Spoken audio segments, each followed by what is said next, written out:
Cześć, witam na kanale Mąż przy garach, z tej strony Krzysztof. Dzisiaj zaprezentuję Wam prosty przepis na idealną przekąskę imprezową. Sprawdzi się również świetnie jako sposób na poprawę humoru i da poczucie komfortu. Zapraszam na fantastycznie puszyste i aromatyczne bułeczki czosnkowe zapiekane z camembertem. Dzięki kefirowi same bułeczki będą niesamowicie lekkie, a świeży czosnek i pietruszka nada im cudownego aromatu. Przygotowanie naszych bułek zaczynamy od kefiru, który lekko podgrzewamy i dodajemy do niego po kolei cukier, drożdże i rozpuszczone masło. Wszystko to mieszamy i odstawiamy na 10 minut w ciepłe miejsce. W tym czasie dodajemy do mąki sól i rozprowadzamy ją w miarę równo po całej misce.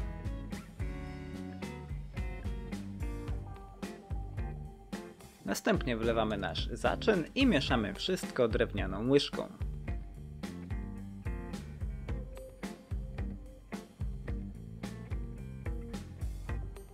Kiedy składniki wstępnie się połączą, nadchodzi czas na ubrudzenie sobie rąk. Ciasto wyrabiamy przez chwilę w misce, po czym przekładamy je na blat i ugniatamy przez około 15 minut, aż będzie gładkie i elastyczne. Wykorzystajcie ten czas na zapoznanie się z ciastem. Dobrym pomysłem jest opowiedzenie mu o swoim hobby, o waszych ostatnich sukcesach, porażkach, generalnie o tym, co u was słychać. Jestem przekonany, że ciasto odpłaci Wam za zaufanie, jakim je obdarzycie doskonałą konsystencją i smakiem. Lub jeśli nie chcecie gadać do ciasta, możecie też posłuchać w tym czasie muzyki albo dobrego e-booka. Kiedy osiągniemy pożądaną konsystencję ciasta, odkładamy je do wyrośnięcia pod przykryciem na około godzinę. Po tych wszystkich rozmowach naszą relację z ciastem trzeba od czasu do czasu podtrzymywać. Wracamy więc do niego po godzinie. Ponownie wyciągamy je na blat i chwilę wyrabiamy. Jeśli ciasto się klei, można je podsypać mąką, u mnie jednak nie jest to potrzebne. Po wyrobieniu ponownie odstawiamy ciasto do wyrośnięcia na około 30 minut.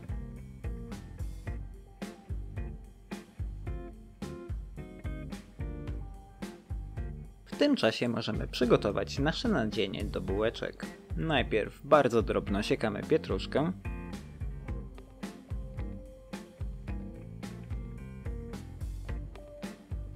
Następnie do miseczki z masłem przeciskamy przez praskę czosnek i dokładnie rozprowadzamy go widelcem w maśle. Teraz dodajemy pietruszkę, pieprz i pikantną paprykę i wszystko dokładnie mieszamy.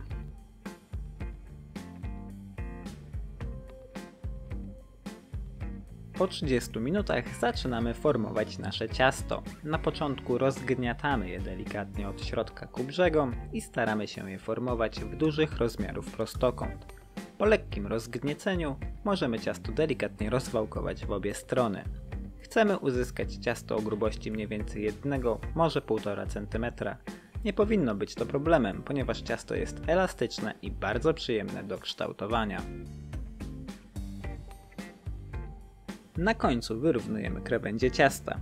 Warto się do tego przyłożyć, ponieważ dzięki temu uzyskamy równe bułeczki. Farsz rozsmarowujemy cienką warstwą na prawie całej powierzchni ciasta. Zostawiamy czysty pas około 2 cm szerokości wzdłuż dłuższej krawędzi. Następnie zwijamy ciasto w rulon. Robimy to delikatnie, starając się zwinąć je jak najdokładniej i najciaśniej, jak to tylko możliwe. Tak przygotowany rulon układamy zamknięciem do dołu i jest już gotowy do porcjowania. Naszą czosnkową roladę dzielimy na pół, następnie te połówki również na pół i to samo robimy z powstałymi w ten sposób ćwiartkami. Oczywiście staramy się robić to jak najrówniej. Na środku blaszki, w której będziemy piec nasze bułki, układamy ser camembert. Bułki zamykamy od dołu jak różyczki i układamy wokół camemberta, tworząc w ten sposób cudowny czosnkowo-serowy wieniec. Uformowane bułki ponownie zakrywamy i pozwalamy im odpocząć przez kolejne 15 minut. Po 15 minutach malujemy bułki żółtkiem wymieszanym z mlekiem i nareszcie są gotowe do pieczenia. Jest to moment, w którym możemy też posypać jeszcze bułeczki startym parmezanem, ja jednak pomijam ten krok ze względu na camembert. Tak przygotowane bułki wkładamy do piekarnika rozgrzanego do 180 stopni z termoobiegiem lub 200 stopni w funkcji góra-dół na środkową półkę i pieczemy je przez 30 minut, aż do uzyskania złocistego koloru. Tak pięknie pachnie, że ja już przebieram nogami. Gotowe bułeczki wyciągamy z piekarnika i odstawiamy na 5 minut do przestygnięcia. Po tym czasie możemy się już częstować. Nasze bułki pachną niesamowicie. W całym domu unosi się fantastyczny maślano-czosnkowy zapach. Kiedy dodacie do tego lejący się camembert, będziecie mieli ochotę zjeść całą blachę tych pyszności samemu. Polecam Wam bardzo gorąco wypróbowanie tego przepisu w Waszych domach. Jeśli film się Wam spodobał, zachęcam do zostawienia subskrypcji, dajcie znać, co byście poprawili albo co wyszykujecie na następną imprezę. Z mojej strony to tyle. Życzę Wam smacznego i do zobaczenia w kolejnym filmie. Cześć!